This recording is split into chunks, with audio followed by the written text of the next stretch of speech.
Assalamualaikum warahmatullahi wabarakatuh. Di sini saya beserta Bang Erik dan teman-teman sekalian ingin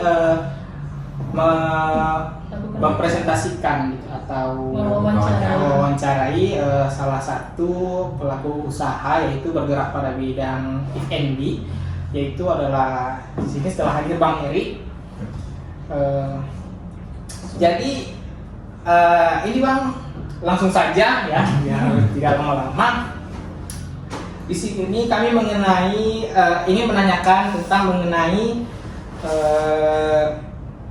pertanyaan tentang usaha Bang yang sedang berdiri saat ini.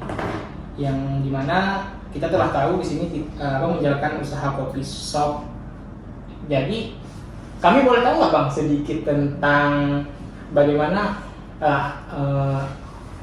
cikal bakalnya atau inisiatif Abang membuka coffee shop ini? Ya, inspirasi apa yang muncul ketika Abang ingin membangun bisnis ini gitu?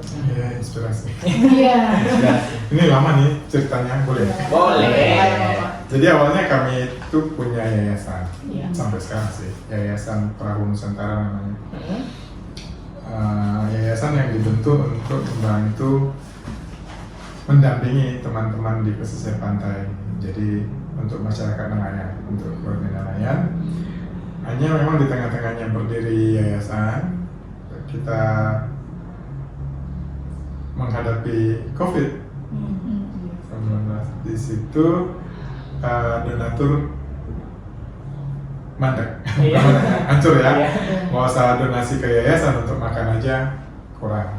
Nah, di masa-masa COVID itulah sebenarnya ada kepikiran kami harus punya usaha yang khusus untuk mensupport kegiatan baik di yayasan. Waktu itu di yayasan kita kerjakan di pendidikan dengan guru-guru PAUD. Kita membekali guru-guru PAUD di desa-desa pesisir. Baru ada wirausaha, kita bekali anak-anak muda sama ibu-ibu nelayan, istri-istri nelayan untuk berwirausaha, mengembangkan potensi yang ada pada dirinya sama kampung itu menjadi nilai ekonomi tambah bagi keluarga. Baru kita bergerak di bidang lingkungan. Bagaimana keluarga nelayan di pesisir pantai punya penghasilan tambahan tapi tidak merusak lingkungannya. Gitu. Awal-awal sih ada yang dukung, dapat support dari pemerintah juga. Gitu. Tapi setelah ketika corona down, jadi hanya berpikir untuk gimana ya supaya kegiatan baik ini jalan. Jadi kami harus punya badan usaha. Hanya kan kami orang sosial, bukan bisnismen. Agak meraba lah ya, mau bisnismen ini. Ada beberapa kali kami seperti ditipu sama partner karena kayak mau ngerjain, bantu dong supaya punya penghasilan tambahan. Tapi ada orang mau memanfaatkan itu mungkin untuk yang lain. Jadi ngerasa kami ditipu, ngerasa kami harus kejar target kalau kerjain franchise. Kan rencana pengen ikut franchise saja, kita nggak buat dari nol, tinggal kerjain. Tapi ternyata franchise itu target yang mau dicapai tinggi sekali, menghabiskan tenaga juga, ngapain juga. Kita mau buka usaha supaya kegiatan baik ini nggak berhenti. Nah kalau buka usaha tapi orientasinya uang, akhirnya kegiatan baiknya berhenti.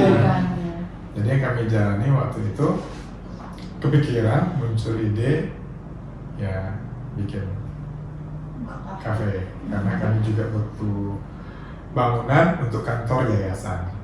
Di saat yang sama kami ketemu bangunan ini, kami sewa, ya kenapa nggak bikin kafe sekalian. Di situ sih awalnya. Jadi penderitaan sih yang membuat menginspirasinya di situ.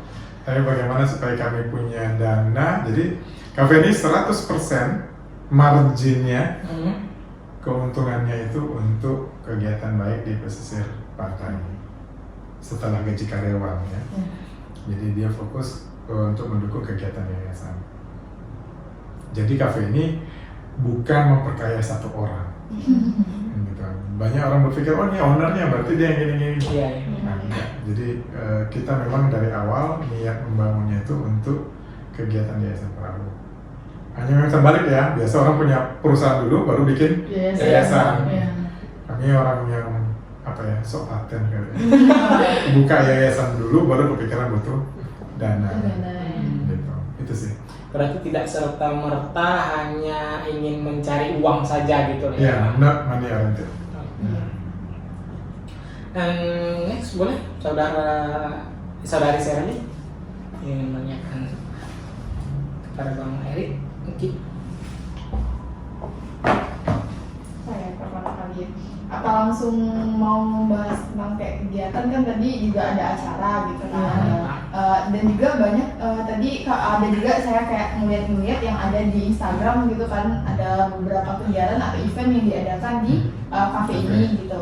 Jadi apakah itu tuh kepikirannya bagaimana menyambungkan ada sebuah kegiatan gitu kayak English Club gitu? Ya. Jadi memang ada banyak kegiatan di kafe. Karena memang kami basicnya bukan businessman, bukan pengusaha, kami awalnya yayasan sosial, maka kami nggak mau usaha yang kami kerjakan mengkhianati nilai-nilai sosial tadi. Kami harus mencari konsumen berdasarkan value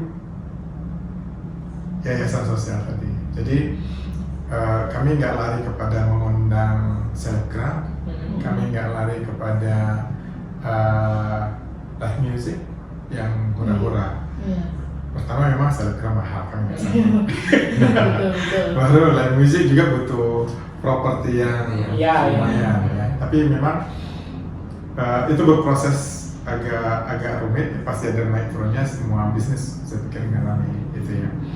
Jadi awal memang ada banyak orang yang datang, tapi setelah beberapa bulan itu mulai down. Nah awalnya dulu saya belajar pasang Instagram, bikin live. Di masa-masa corona kafe dilarang buka, tapi kami udah punya karyawan, udah punya orang-orang UMKM yang butuh uang juga waktu itu. Nah, mungkin alhamdulillahnya kami selama masa corona nggak pernah potong gaji karyawan. Jadi karyawan itu nggak ada konsumen dikasih gaji full, nggak setengah dipotong atau nggak dirumahkan gitu. Tapi jalannya gimana cara dapatkan uang? Buat live. Jadi buat live, jual kopi secara live.